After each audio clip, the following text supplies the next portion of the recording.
Free agency might be right around the corner, but Joe Douglas kicked things off by placing the franchise tag on safety Marcus Maye, which means that Maye will in fact be with the Jets for at least 2021.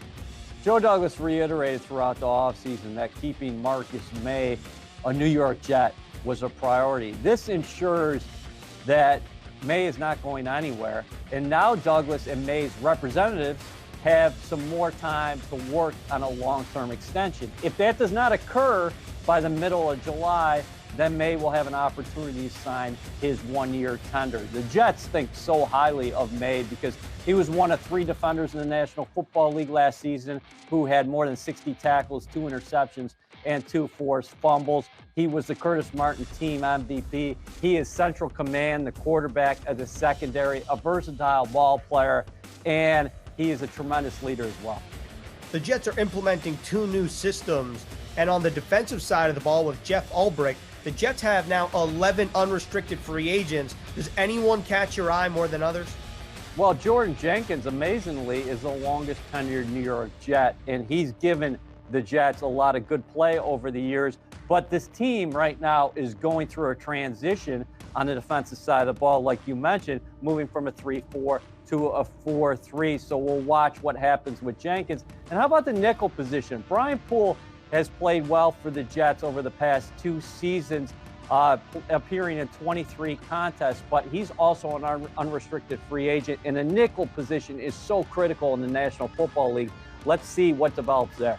Also, let's see what happens with Neville Hewitt. He was second on the team in snaps taken, only behind Marcus Maye. He was the mainstay. He was the Mike linebacker, essentially, for the past 2 seasons. And on the offensive side of the ball, with Mike LaFleur calling plays, the Jets have 7 unrestricted free agents on offense. One of them is Brashad Perriman, who was a meaningful starter for this team last season. Yeah, Perriman is a guy who can still take the top off a defense. 30 receptions last season, averaged 16.8 yards a pop, and got in the end zone 3 times. But when you analyze the wide receiver position, I go back to last offseason. Remember, Joe Douglas found great value in the 2nd round, taking Denzel Mims out of Baylor, the 13th overall wide receiver taken in the NFL draft. Well, this year, fast forward, it's supposed to be another very deep wide receiver class. So the Jets are going to have options, not only in free agency, but also in the draft. And then, while much of the conversation has been focused on QB1, what's going to happen with the Jets, because they have a number of options there.